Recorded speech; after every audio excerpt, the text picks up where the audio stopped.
Tuhan, Shalom sidang jemaat kasih Tuhan. Mari di hari Minggu ini kita berikan yang terbaik untuk Tuhan kita, karena Dia sudah menjagai kita selama 1 minggu ini. Dia sudah memberkati kita. Kita satukan hati kita di dalam doa.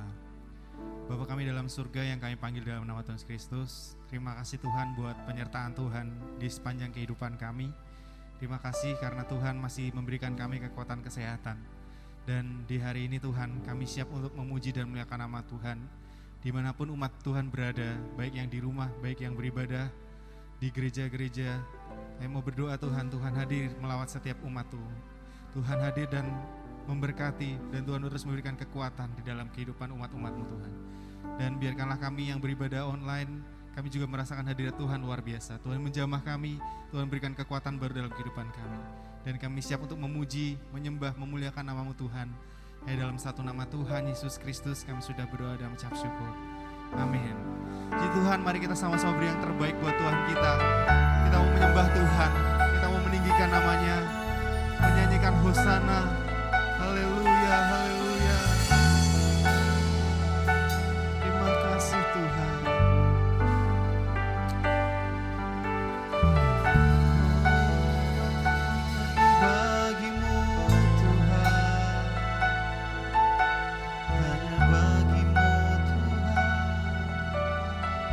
Sama-sama kita naikkan pujian ini. Bapakku datang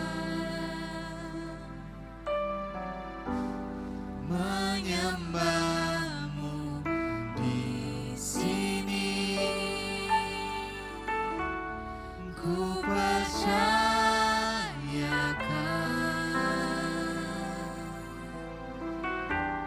ada bagiku.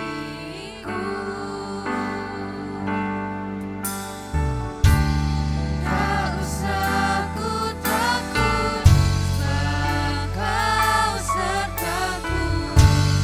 Tak usah ku bimbang, Kau di dalamku. Tak usah ku cemas, Kau menghibur.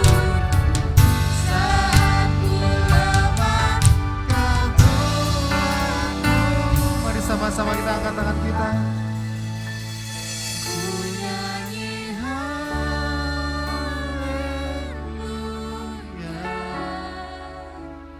ku nyanyi haleluya.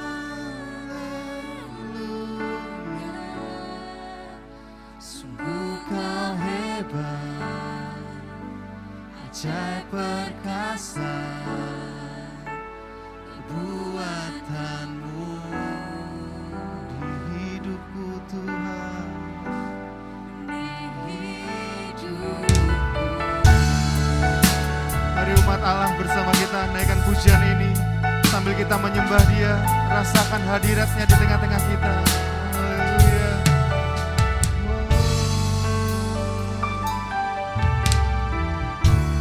Bapakku datang menyembahmu Tuhan, menyembahmu di sini, ku percayakan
ajaib perbuatan-Mu Tuhan dalam kehidupan kami. Hari kami siap memuji dan bermazmur bagi-Mu Tuhan. Sebab Engkaulah Tuhan yang memberikan kami kekuatan dan memberikan kami kemampuan dalam setiap kehidupan kami. Hatiku percaya Tuhan.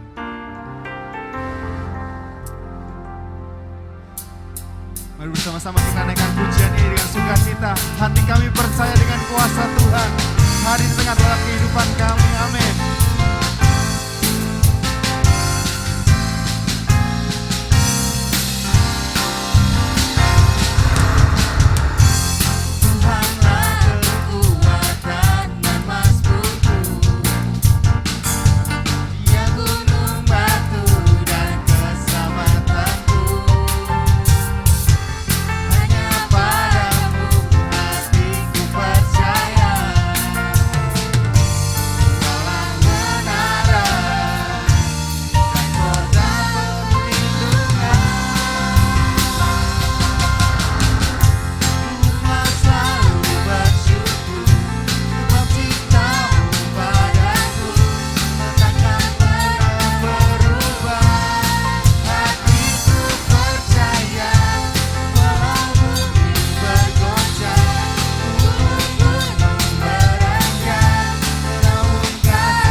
Hati kami percaya akan kuasa-Mu.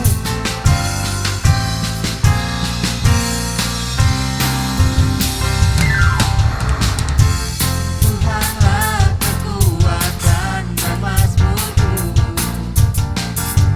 yang gunung batu dan keselamatanku. Hanya Padamu hatiku percaya. Kaulah menara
bersama-Mu Tuhan, melewati setiap masalah kami. Bukan terbang, hanya bersama-Mu. Dalam kemuliaan, seperti manu, teguh menopang, kekal aman di dalam-Mu Tuhan. Terbang bersama Tuhan.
berjuang bersama-Mu Tuhan. Mari umat Tuhan, kita rasakan kuasa Tuhan melewat setiap hati kami, melewat setiap hati kita, untuk kita berkuat bersama-Mu Tuhan.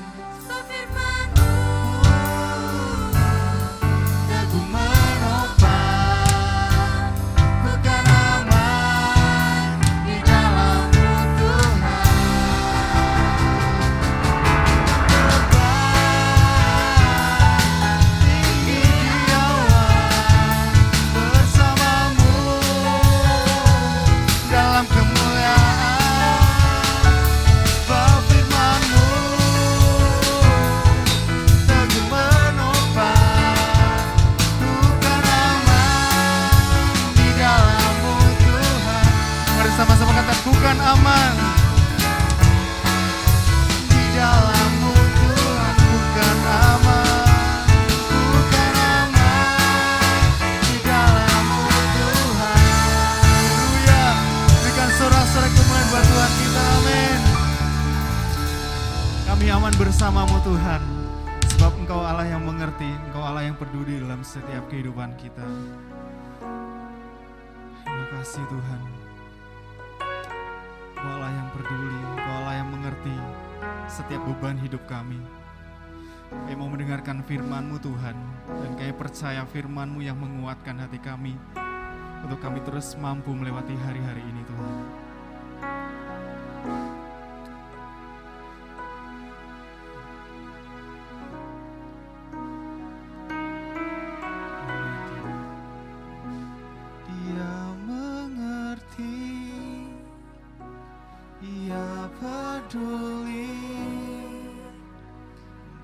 Persoalan yang sedang terjadi,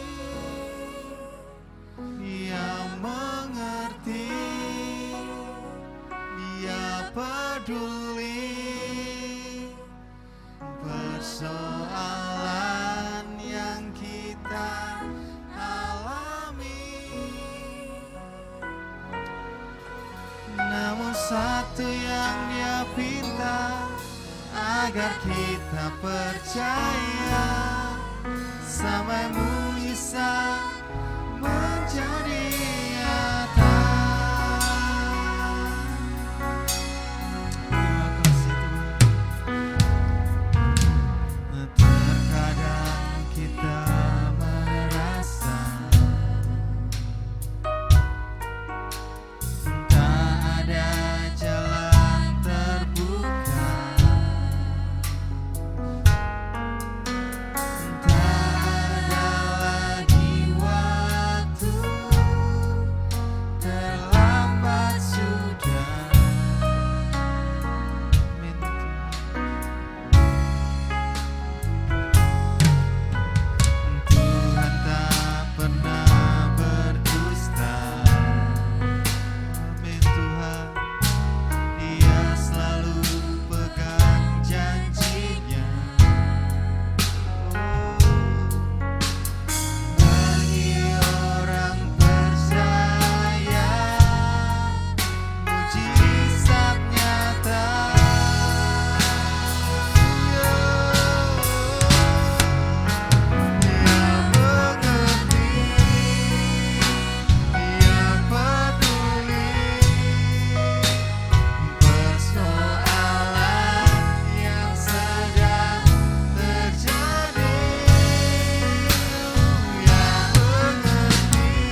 pada setiap janji Tuhan yang Tuhan firmankan dalam kehidupan kami. Karena ketika kami mencoba dengan kekuatan kami merasa lemah dan kami merasa tidak mampu. Tapi bersama Tuhan dengan setiap janji-Mu Tuhan yang memberikan kekuatan dan jalan keluar. Terima kasih Tuhan, kami sudah memuji dan memuliakan nama Tuhan. Sebentar kami akan diisi kebenaran firman-Mu. Biarlah Tuhan memberkati hamba-Mu yang kami akan firman Tuhan. Berkati kami semua jemaat Tuhan dimanapun berada. Tuhan melawat setiap hati kami Tuhan. Kami siap mendengarkan firman-Mu Tuhan dan kami alaskan doa ini di dalam satu nama Tuhan Yesus Kristus. Kami sudah berdoa dan ucap syukur. Amin. Mazmur 27 ayat yang keempat, kita baca bersama-sama ayat ini dalam hitungan yang ketiga. Mazmur 27 ayat 4. 1,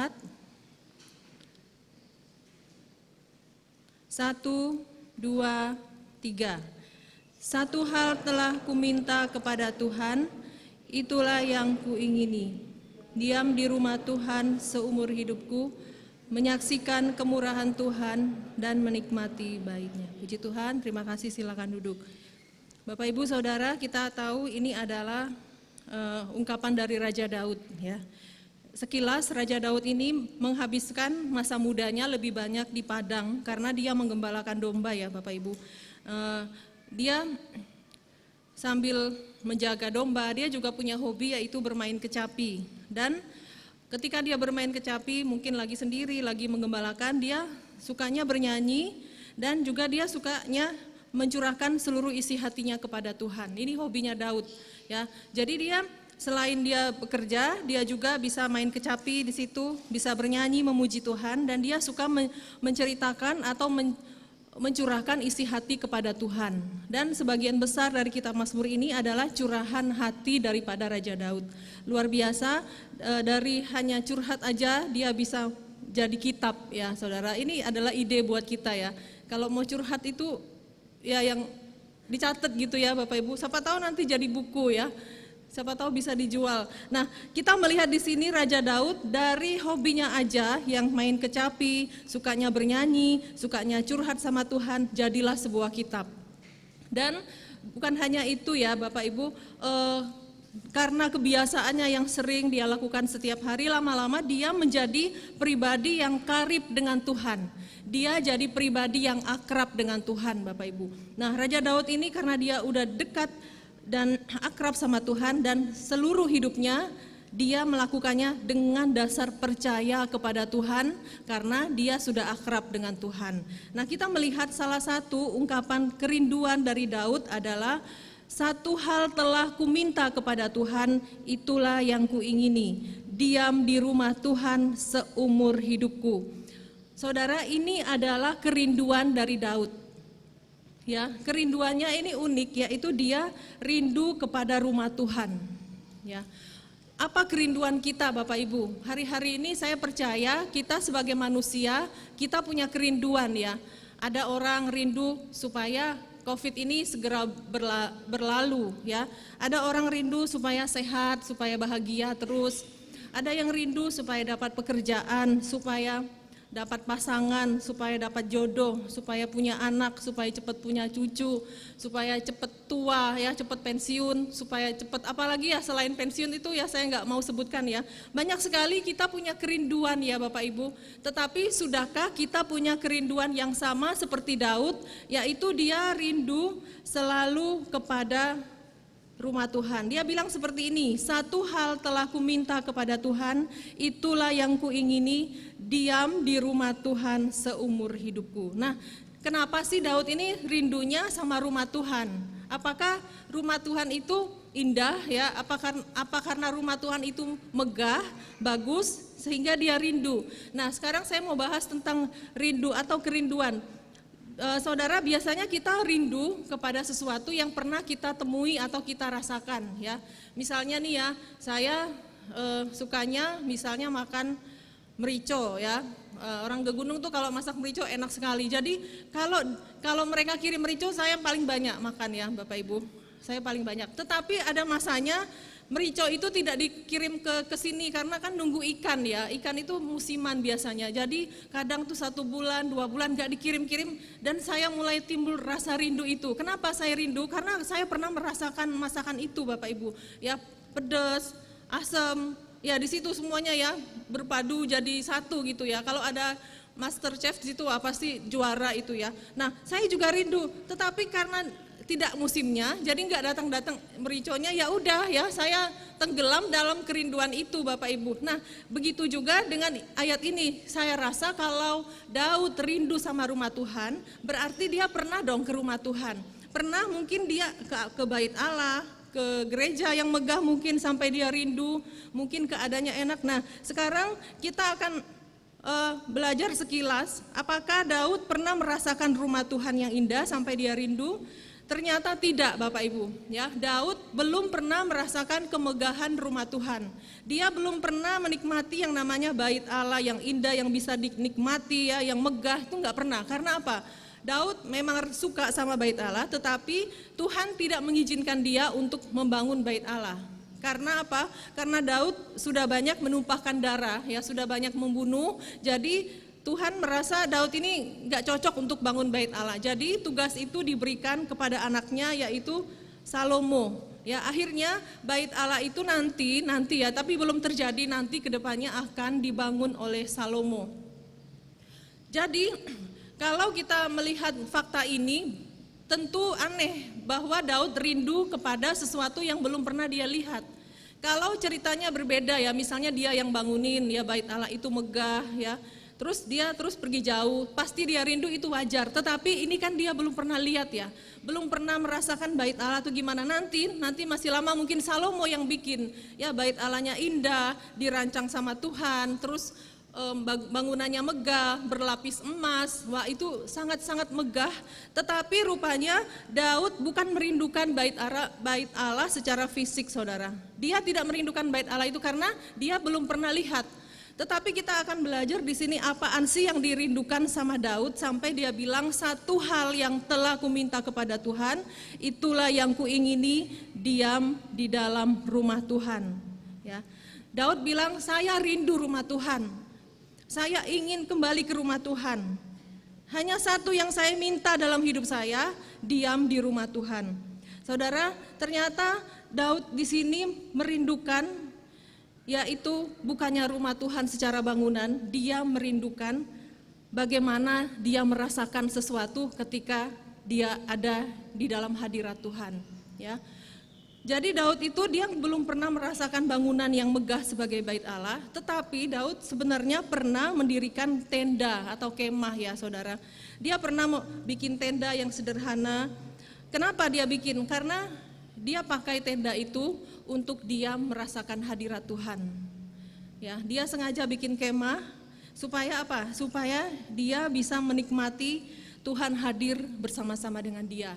Jadi ketika Tuhan hadir, Daud ini merasa bahwa wah saya nyaman nih ada Tuhan di tenda ini. Ya, saya aman nih ada Tuhan. Tuhan hadir di dalam kemah ini. Saya senang, saya aman, saya nyaman. Dan ternyata ini yang dirindukan sama Daud, perasaan aman, perasaan nyaman itu yang dia rindukan.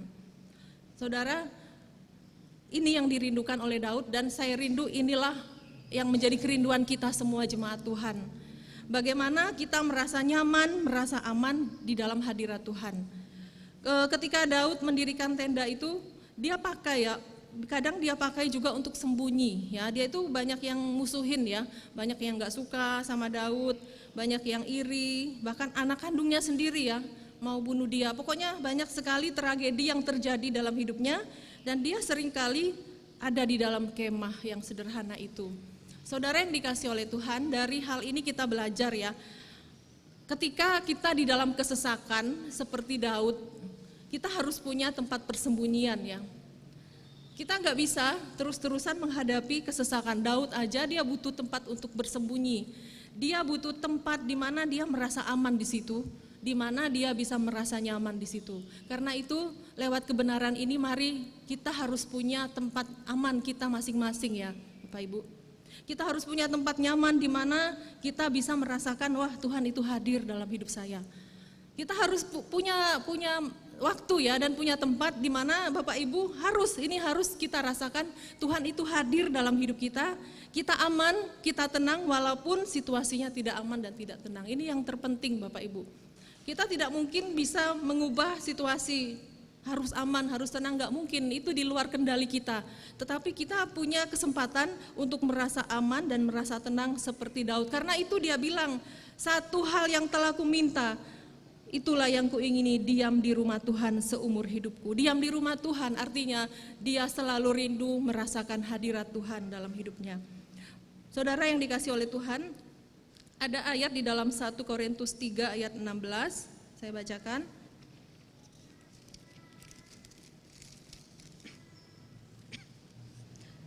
1 Korintus 3 ayat 16, demikian firman Tuhan, tidak tahukah kamu bahwa kamu adalah bait Allah dan bahwa roh Allah diam di dalam kamu. Nah ini adalah ayat pencerahan ya buat kita. Ya Bapak Ibu gak usah bingung, aduh saya gak punya kemah, gak punya tenda, masa saya beli tenda anak PAUD itu ya nggak usah juga Bapak Ibu beli itu ya. Maksudnya kita belajar sama-sama, nggak perlu punya tenda, nggak perlu beli kemah pramuka, itu nggak perlu ya. Nah kita melihat kebenaran di sini 1 Korintus 3 ayat 16 bahwa kita ini adalah bait Allah. Ya, hidup kita ini adalah bait Allah, rumah Allah, dan roh Allah itu diam di dalam kita. Jadi saudara, Tuhan itu mau hadir dalam hidup kita, ya. Tuhan itu mau tinggal dalam hidup kita. Jadi hidup kita ini bisa jadi tempat bagaimana Tuhan itu hadir dalam hidup kita. Jadi kita ini sejak Yesus mati ya, sejak kita diselamatkan, segalanya itu dipermudah ya Bapak Ibu. Segalanya, jadi kita nih orang Kristen ini sebenarnya simple aja. Kalau mau merasakan hadirat Tuhan itu bisa di mana aja ya. Lagi kerja, mungkin ada yang lagi di toko, yang lagi masak, lagi nyuci, lagi di kendaraan mungkin. Kita masih tetap bisa merasakan Tuhan hadir dalam hidup kita, ya. Karena itu sering-sering ya kita tuh deket-deket sama Tuhan, ya. Sering komunikasi sama Tuhan dalam hati aja ya, nggak usah teriak-teriak lagi dagang ngomong-ngomong nanti orang nggak jadi beli Bapak Ibu ya. Pokoknya kita harus punya hubungan yang dekat dengan Tuhan karena semudah itu ya untuk Tuhan hadir di dalam hidup kita Bapak Ibu. Jadi Tuhan itu mau hadir karena apa? Karena kita adalah bait Allah. Ketika kita menjadi bait Allah atau rumah Tuhan, Tuhan bisa hadir kapan saja kita butuhkan dalam hidup kita. Ya, jadi kita ini enak, Tuhan itu hadir kapanpun kita mau minta tolong, minta aja sama Tuhan, Tuhan pasti tolong. Dan saya percaya kalau orang yang udah rasakan hadirat Tuhan, dia pasti terus pengen deket sama Tuhan. Ya, pengen dekat-dekat sama Tuhan. Dan saudara, hanya orang yang dekat sama Tuhan yang bisa selalu merasa aman dan tenang, ya. Karena itu adalah perasaan yang timbul ketika Tuhan dekat sama kita.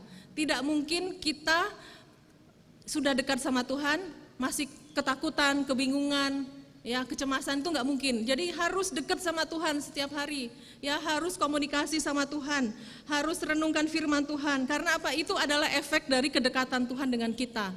Hanya dekat Allah saja kita tenang. Jadi kalau sore hari ini masih ada jemaat Tuhan yang galau ya, susah ya, mikirin utang, mikirin apa segala macam, udah nggak usah dipikirin ya. Lebih baik kita minta Tuhan datang ke hati saya ya. Tuhan hadir dalam hidup saya, hadir dalam hati saya. Pokoknya kita minta supaya hanya Tuhan yang mengisi kehidupan kita. Di dalam Efesus 2 ayat 19,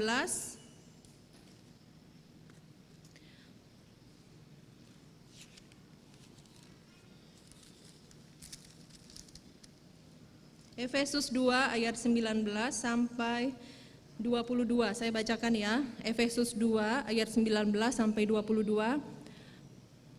Demikianlah kamu bukan lagi orang asing dan pendatang, melainkan kawan sewarga dari orang-orang kudus dan anggota-anggota keluarga Allah, yang dibangun di atas dasar para rasul dan nabi dengan Kristus Yesus sebagai batu penjuru. Di dalam Dia tumbuh seluruh bangunan rapi tersusun menjadi bait Allah yang kudus di dalam Tuhan. Di dalam Dia kamu juga turut dibangunkan menjadi tempat kediaman Allah di dalam Roh. Nah, saudara, tadi kan kita sudah belajar bahwa kita adalah bait Allah. Tetapi ternyata tidak langsung aja kita jadi bait Allah, kita harus bangun dulu ya. Bait Allah itu bagaikan bangunan ya, bait kita ini bagaikan bangunan, bagaikan rumah Tuhan yang harus dibangun. Kita semua ya Bapak Ibu yang punya rumah pastikan dibangun dulu ya sama tukang. Gak mungkin langsung jadi. Nah kita juga kalau mau jadi bait Allah harus dibangun dulu kehidupan kita. Caranya gimana? Ayat 20, yang dibangun di atas dasar para rasul dan para nabi, dengan Kristus Yesus sebagai batu penjuru. Nah ini bahan bangunannya. Kalau kita mau selalu menikmati Tuhan hadir dalam hidup kita sebagai bait Allah, terlebih dahulu kita mau jadi jemaat yang dibangun supaya bait Allahnya jadi ya. Kalau nggak jadi nanti Tuhan nggak betah ya tinggal di dalam kita. Jadi harus dibangun dulu. Caranya gimana? Yaitu dibangun dengan dasar rasul dan nabi. Rasul dan nabi ini siapa? Yaitu mereka yang memberitakan firman Tuhan. Mereka yang mengajarkan tentang kebenaran, mereka yang menegur tentang kesalahan. Jadi kalau orang mau jadi bait Allah ya, yang mau rasakan Tuhan hadir dalam hidupnya setiap hari, hidupnya itu harus rela dibangun dulu. Dibangun dengan apa? Dengan kebenaran firman Tuhan. Di sini menarik pakai kata rasul dan nabi. Karena apa? Rasul dan nabi itu biasanya mengajarkan ya, pengajaran ya. Ngajarin kita mana yang benar, mana yang enggak. Nah, terus ada batu penjurunya yaitu Kristus Yesus. Jadi kesimpulannya untuk mengalami keindahan rumah Tuhan, kita harus dibangun atas firman Tuhan. Ya. Jadi anak Tuhan yang mau jadi bait Allah harus suka dengar firman Tuhan, ya. Harus sering-sering tuh dengerin firman Tuhan. Yang diajarin ya dari Ibu Gembala, dari Om Salmon, dari hamba-hamba Tuhan ya. Kan Bapak Ibu sekarang kalau mau dengar firman Tuhan itu gampang sekali ya. Bagi yang nggak bisa ke gereja pun tinggal buka YouTube-nya ya, YouTube Mahanaim. Terus yang lagi aktivitas juga bisa dengar firman dari radio Suara Mahanaim. Saya sambil endorse ini ya. Terus apalagi udah itu aja ya yang saya promosiin. Jadi dengerin ya terus-terusan itu YouTube-nya, terus radionya, disetel setiap hari Bapak Ibu. Di situ banyak firman-nya. Nah, ketika kita mau jadi bait Allah, kita harus dibangun. Bagaimana mungkin kalau bahan bangunannya tuh firman Tuhan, pengajaran, terus kita nggak mau pakai bahan bangunan, nggak mau pakai firman, nggak mau ditegur, nggak mau dididik sama firman, itu nggak jadi-jadi rumahnya Bapak Ibu ya. Jadi hanya orang yang mau dididik dengan kebenaran firman Tuhan, rumahnya, bait Allahnya gampang jadi. Karena itu belajarlah kita jadi jemaat yang mau dididik oleh kebenaran firman Tuhan. Kadang-kadang firman Tuhan tuh tidak selamanya enak di telinga ya Bapak Ibu. Ada beberapa firman mungkin tuh gak enak, rasanya tuh seperti pedang gitu. Kayaknya menusuk-nusuk nih firmannya ya. Gak enak di hati, gak enak di telinga, ya udah terima aja. Jadikan itu semua bahan bangunan kita dan kita jadikan Yesus sebagai batu penjuru supaya rumah kita itu jadi dan kita bisa merasakan Tuhan hadir dalam hidup kita. Ya, biarkan Tuhan itu betah ya tinggal di dalam hidup kita Bapak Ibu. Kalau Tuhan itu udah gak betah, kita mau dapat kekuatan dari mana saudara? Gak ada ya, gak ada lagi kekuatan kita selain Tuhan yang berikan. Karena itu mari kita harus jadi bait Allah yang indah buat Tuhan. Ya, kita harus jadi rumah yang terbaik buat Tuhan supaya Dia itu betah tinggal di dalam kita dan kita merasakan kenikmatan di dalam bait Tuhan. Pemazmur tadi bilang ya di Mazmur 27 ayat 4 dan 5, dia itu menikmati kebaikan kemurahan di dalam rumah Tuhan. Jadi enggak sia-sia ya, di dalam rumah Tuhan itu ada berkat-berkat yang Tuhan sediakan dalam hidup kita. Jadi saudara, ketika Tuhan hadir dalam hidup kita, kita pasti akan menerima berkat yang luar biasa. Salah satunya di dalam Kolose 1 ayat 27.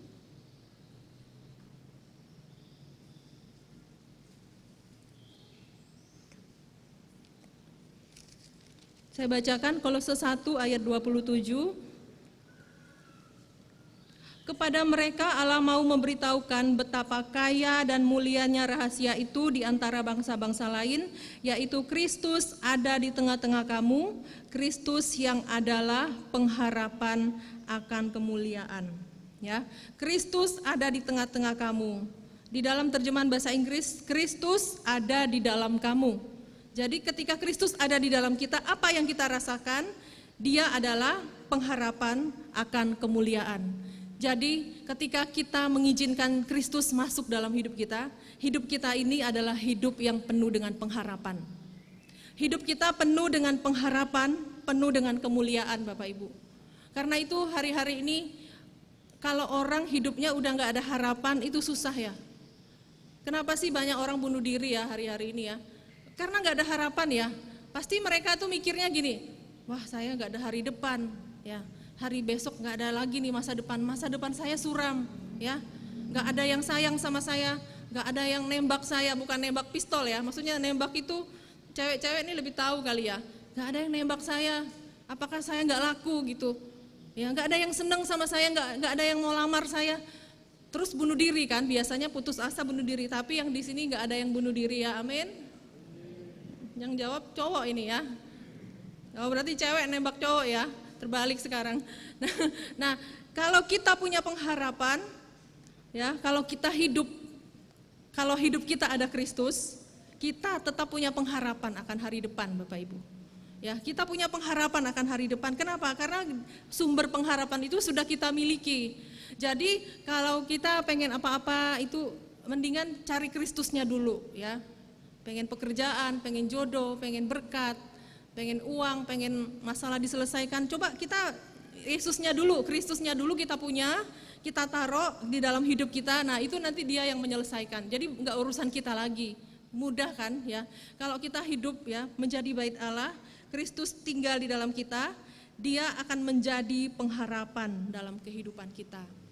Ya, jangan lagi jadi jemaat yang hilang pengharapan. Ya, jangan hidup sebagai orang yang nggak ada harapan. Jadi kalau jemaat Mahanaim udah tahu firman Tuhan, ayo hidup penuh dengan pengharapan. Meskipun kita nggak tahu apa yang terjadi, tetapi kita yakin hari depan kita, hari depan yang penuh dengan pengharapan.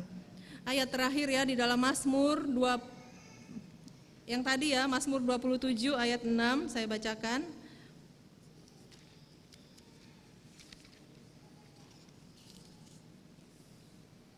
Mazmur 27 ayat 6.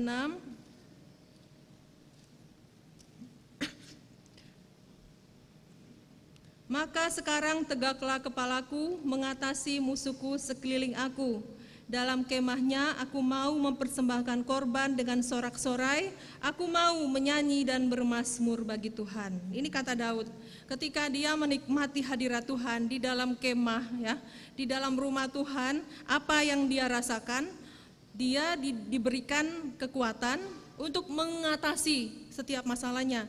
Kan dia itu punya banyak musuh, banyak orang yang gak senang sama dia. Terus dia itu mengalami kesesakan, bahaya, maut. Tetapi di dalam rumah Tuhan, di dalam kemahnya, dia itu bisa tegak, kepalanya bisa tegak. Ya, dia itu bisa hadapi apapun. Terus di sini dikatakan, dia pun bisa mempersembahkan korban dengan sorak-sorai.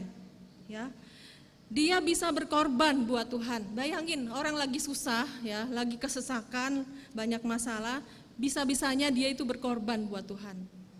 Ya, bagaimana dengan kita Bapak Ibu? Biasanya kita kalau lagi seneng aja kan, ucapan syukur, berkorban. Tapi kalau lagi susah, nanti dululah ya, saya aja lagi susah ya, nanti aja wes gitu. Tetapi ini orang yang udah merasakan Tuhan hadir, meskipun dia lagi susah, lagi sakit, lagi takut mungkin, lagi mengalami masalah bahaya, itu dia terus berkorban buat Tuhan. Ya, jadi nggak ngaruh ya, situasinya nggak ngaruh buat dia memberikan sesuatu buat Tuhan. Nah pada sore hari ini Bapak Ibu, teruslah kita berikan, persembahkan korban terbaik buat Tuhan. Dari hidup kita, apapun yang kita miliki, yang bisa kita kasih, berikan buat Tuhan. Kalau bisanya kasih hidup kita pelayanan, melayani buat Tuhan. Kalau nggak bisa melayani, misalnya, aduh aku nggak bisa musik, nggak bisa nyanyi ya, kalau nyanyi orang di C, saya di Z misalnya, ya udah ada solusi lain, berikan yang lain ya Bapak Ibu ya. Jadi nggak ada anak Tuhan tuh yang nggak bisa ngasih apa-apa, pasti bisa. Ada orang nggak punya harta kekayaan tapi bisanya nyanyi, ya udah nyanyi buat Tuhan.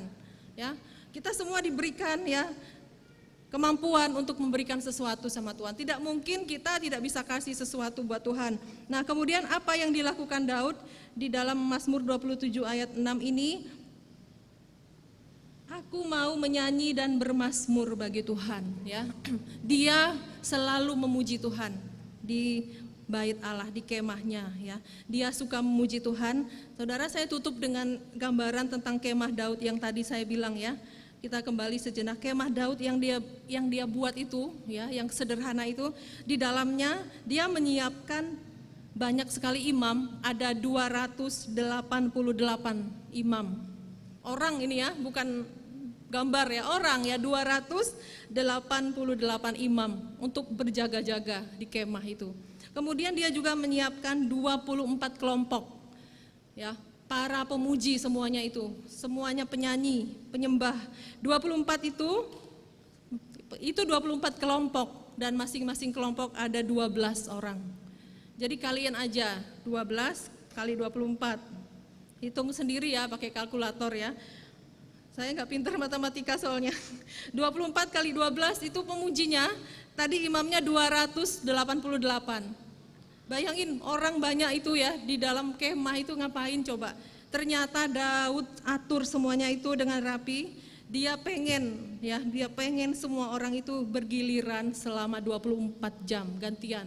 Misalnya jam 1 malam, ayo kelompok 1, 12 orang nyanyi ya, nyanyi sejam. Terus jam 2 ganti kelompok 2 nyanyi. Itu 24 jam gak berhenti mereka memuji nama Tuhan. Ya, ada imam-imam banyak di situ berjaga-jaga ya.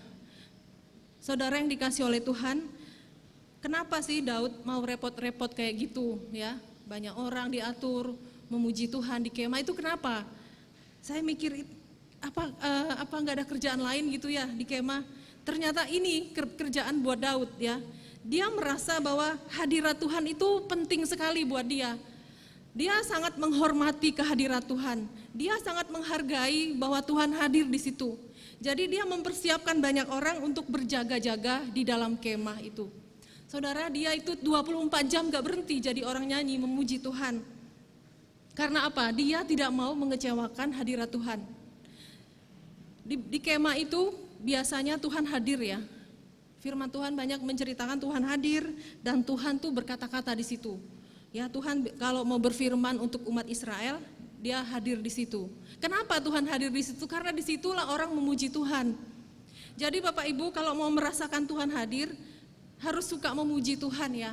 Harus suka bersyukur sama Tuhan, harus suka nyanyi buat Tuhan. Harus melimpah dengan pujian penyembahan. Hidup kita harus seperti itu, seperti kemah ini. Non-stop memuji Tuhan, supaya Tuhan itu betah sama kita. Kalau kita gimana Bapak Ibu, 24 jam ngapain? Ngomel ya. Mungkin ibu-ibu ya biasanya ya, 1 jam ngomel tuh kuat gitu ya. Terus berhenti 2 jam karena capek, nanti nyambung lagi ya. Karena apa? Kuat ngomel, tapi kenapa nggak ganti aja omelan kita dengan menyanyi buat Tuhan? Amin saudara? Ya amin ya. Puji Tuhan, kita jadikan hidup kita sebagai kemah di mana tidak putus-putusnya kita memuji nama Tuhan. Tidak berhentinya kita naikkan ucapan syukur sama Tuhan. Ya, nggak usah malu, nggak usah minder. Walaupun suara kita pas-pasan, sukalah memuji, menyembah Tuhan Bapak Ibu. Tuhan itu mau hadir dan Tuhan itu mau berfirman. Kalau dia hadir, dia itu mau berfirman buat kita. Teladani Daud ini yang menjaga hadirat Tuhan begitu rupa. Ya, pakai orang yang banyak jagain, imam banyak, kelompok-kelompok jagain ini ya, teratur. Jadi dia itu bisa ngatur supaya apa? Supaya terus bisa merasakan hadirat Tuhan. Nah, kita juga belajar dari cara Daud ya. Kita harus bisa ngatur hidup kita Bapak Ibu, ngatur waktu ya khususnya buat Tuhan. Jangan sampai kita itu ngatur waktu untuk ke gereja seminggu sekali aja susah ya. Jangan sampai itu terjadi ya dalam hidup kita. Kita itu nggak harus kayak Daud 24 kali ganti orang nyanyi, nggak usah ya. Seminggu berapa kali lah ke gereja. Jangan sampai, minggu ini ya, ada kan orang kayak gitu ya, minggu ini nggak ke gereja dulu ya, nggak sempat, sibuk minggu depan. Itu saya merasa mungkin kayak kurang bisa ngatur waktu aja ya. Karena apa? Tuhan itu kasih 7 hari, 6 hari itu kerja lah, cari uang yang banyak nggak apa-apa. Nanti hari yang ke-7 datang dong sama Tuhan, beribadah sama Tuhan, memuji, menyembah Tuhan. Jadi kalau untuk 24 jam nggak mungkin, seminggu sekali masa kita nggak bisa atur. Karena itu belajar dari Daud, ketika dia sangat menghormati hadirat Tuhan, sangat menghargai hadirat Tuhan, dia bisa ngatur 24 jam selalu terdengar pujian buat Tuhan. Apa yang kita atur hari-hari ini Bapak Ibu? Ya, saya percaya jemaat Tuhan pinter mengatur ya. Mengatur dapur ya. Mengatur duit apalagi itu, wah jago sekali ya kita. Amin Bapak Ibu. Ya, saya sering dengar ya kalau orang dagang itu harus pintar ngatur duit, harus punya strategi Bapak Ibu. Contohnya kalau pedagang, ya ini saya dengar ya, saya bukan pedagang, yang saya dengar aja ya, yang saya ambil pelajaran. Kalau orang dagang itu harus bisa muterin duit ya. Bukan diputer gini ya Bapak Ibu ya. Kalau muter gini saya juga bisa. Maksudnya muter supaya dia menghasilkan lagi gitu ya. Terus kalau nyimpen duit juga ada triknya ya. Di situasi sulit kayak gini, janganlah simpan di satu bank. Kalau bisa 5 bank atau sebanyak misalnya Bapak Ibu punya uang ya. Di BCA berapa, BNI, BRI gitu merata. Ya itu yang saya dengar Bapak Ibu ya, jangan langsung percaya juga.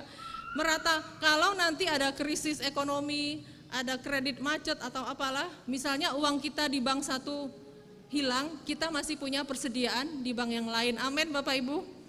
Ya amin, itu banyak duit semua ya. Nah, luar biasa sih ini triknya ya buat Bapak Ibu yang dagang. Tetapi ini ahli ya, ini trik dalam mengatur keuangan. Kenapa enggak kita pakai trik ini, kita pindahkan trik cara menjaga hadirat Tuhan dalam hidup kita ya. Jaga ya, diatur hadirat Tuhan. Gimana caranya supaya saya terus merasakan hadirat Tuhan dalam hidup saya? Gimana caranya supaya hadirat Tuhan tuh nggak pergi? Seperti Raja Daud, dia itu orang yang ngomong gini, Tuhan janganlah ambil rohmu dariku, jangan hilang. Roh Tuhan jangan hilang ya dari saya mau selalu punya roh Tuhan. Itu dia gitu, jadi kayak kita memperlakukan uang ya. Uang jangan sampai hilang ya dari dompet saya, awas ya kalau ya kita kan gitu ya, uang aja yang kita jagain. Tetapi Daud ini enggak ya, hadirat Tuhan jangan hilang ya Tuhan. Jangan sampai kamu ambil ya, rohmu itu jangan sampai. Jadi bagi dia hadirat Tuhan itu lebih dari uang. Bagi Raja Daud hadirat Tuhan itu penting, enggak boleh hilang. Jadinya dia ngatur supaya selalu Tuhan hadir di dalam kemahnya. Saudara yang dikasih oleh Tuhan, mungkin hari-hari ini ada di antara kita yang mengalami kesesakan. Mungkin ada yang dalam penderitaan ya. Kehidupan ini enggak mudah Bapak Ibu. Tetapi saya percaya kalau kita bisa merasakan Tuhan hadir dalam hidup kita, kita adalah orang yang penuh dengan kemenangan ya. Selagi hadirat Tuhan itu tidak pergi dari kehidupan kita, kita bisa tetap bertahan Bapak Ibu. Enggak apa-apa orang pergi dari hidup kita ya, sahabat meninggalkan kita, suami meninggalkan, istri meninggalkan kita, anak meninggalkan kita, manusia bisa meninggalkan kita, tetapi selama roh Tuhan itu tidak diambil dari kita, kita akan tetap baik-baik saja. Karena itu kita terus rindu sama hadirat Tuhan, teruslah rindu sama rumah Tuhan, terus minta Tuhan hadir 24 jam dalam hidup saya, sebab kalau Tuhan tidak hadir saya tidak kuat. Sama-sama kita tundukkan kepala, kita mau angkat pujian tadi. Yang sebelum firman Tuhan ya, saya undang pemusik dan singer untuk memuji nama Tuhan. Bersama kita satukan hati, berdoa bersyafaat untuk bangsa dan negara kita. Bapa kami yang dalam surga, yang kami panggil dalam nama Tuhan Kristus, terima kasih Tuhan. Sore hari ini Tuhan terus berikan kami kekuatan kesehatan dalam setiap kehidupan kami. Dan kami bersama di tempat ini menyatukan hati kami untuk kami berdoa syafaat. Kami berdoa buat pemerintah, buat bangsa kami, biarlah mereka dapat bekerja dengan maksimal untuk mengatur bangsa kami ini Tuhan. Dari perekonomian yang ada, dari pendidikan yang ada, dari kesehatan yang ada, dari politik, setiap aspek yang ada dalam bangsa dan negara kami serahkan dalam tangan Tuhan. Tuhan memberkati setiap pemimpin-pemimpin kami, biarlah mereka dapat bekerja dengan jujur, dengan baik, dan terus mereka menyejahterakan rakyat-rakyat Indonesia untuk terus dapat berkembang bersama Tuhan. Tuhan memberkati setiap anak-anak Tuhan yang bekerja, baik itu yang berdagang, baik itu yang wira swasta, baik itu yang bekerja di kewarganegaraan. Kami mau serahkan semua dalam tangan Tuhan. Tuhan memberkati mereka dan Tuhan terus memakai mereka dengan luar biasa. Tuhan, kami juga berdoa teringat buat para tenaga medis yang terus berjuang, baik itu menangani masalah COVID, baik itu menangani sakit penyakit yang lainnya Tuhan. Kami berdoa, Tuhan menolong mereka, berikan hikmat akal budi, berikan kekuatan kesehatan, menolong buat setiap keluarga mereka yang mereka tinggalkan. Bila Tuhan terus pelihara mereka dengan kasih-Mu Tuhan. Orang-orang yang sakit hari-hari ini, yang di rumah sakit, baik yang di rumah, kami serahkan dalam tangan Tuhan. Tuhan punya cara yang luar biasa untuk menyembuhkan mereka. Yang hari ini mungkin menghadapi operasi, yang hari ini menghadapi terapi, kami berdoa dari tempat ini di dalam nama Tuhan Yesus Kristus. Tuhan nyatakan kuasa Tuhan untuk menolong mereka dan melawat mereka Tuhan. Terima kasih Tuhan. Kami berdoa juga buat anak-anak Tuhan, anak-anak-Mu yang masih bersekolah, baik itu di bangku SMP, SMA, SD, TK, perkuliahan, kami serahkan dalam tangan Tuhan. Biarkanlah di bangsa kami Tuhan, anak-anak muda dapat menjadi anak-anak muda yang terpelajar. Prestasi Indonesia dapat semakin hari semakin naik. Dan biarkanlah Tuhan jujung dan terus menolong anak-anak-Mu Tuhan. Jadikan dia anak-anak terang, jadikan mereka saksi di tengah-tengah dunia yang gelap ini Tuhan. Terima kasih Tuhan, kami berdoa juga buat pekerjaan Tuhan di tempat ini. Gereja-gereja yang ada, terutama gereja GBD Manem Rembang, kami berdoa Tuhan menolong pelayanan tempat ini. Tuhan menolong buat setiap pekerjaan yang ada, baik itu di ibadah-ibadah cabang, ibadah umum, ibadah-ibadah wadah yang ada, kami serahkan dalam tangan Tuhan. Pelayan-pelayan Tuhan yang ada, Tuhan juga mengurapi, menolong setiap kami Tuhan. Berikan kami kekuatan kesehatan Tuhan. Dan berikan hikmat, akal budi untuk kami terus melayani Tuhan dengan segenap hati kami. Terima kasih Tuhan, terpujilah nama-Mu kekal untuk selama-lamanya. Berdoa buat jemaat-jemaat Tuhan di tempat ini yang mungkin lama meninggalkan Tuhan. Tuhan tarik dengan kasih Tuhan, ingatkan kembali dengan kasih mula-mula-Mu Tuhan, agar mereka kembali lagi dapat memuji, memuliakan nama Tuhan bersama-sama dengan kami tempat ini Tuhan. Saudara-saudara kami yang sakit, yang ada di rumah atau di rumah sakit, kami juga berdoa, Tuhan nyatakan pemulihan atas mereka Tuhan. Terima kasih Tuhan, Tuhan memberkati setiap kami semua, anak-anak-Mu Tuhan, dan kami menyerahkan semua hidup kami dalam tangan-Mu, dan kami berhalaskan doa dalam nama Tuhan Yesus Kristus. Kami sudah berdoa dan ucap syukur.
Bapa di dalam sorga Tuhan Yesus Kristus, kembali pada akhir kebaktian ini ya Tuhan, kami datang kepadamu, kami bersyukur dan berterima kasih kepadamu buat kehadiranmu di tengah-tengah ibadah kami. Tuhan yang sudah hadir, Tuhan sudah memberkati kami dengan firman-Mu, dengan tubuh darah-Mu ya Tuhan, mendatangkan kekuatan yang baru kepada kami untuk menghadapi Tuhan musim pandemi hari-hari ini Tuhan.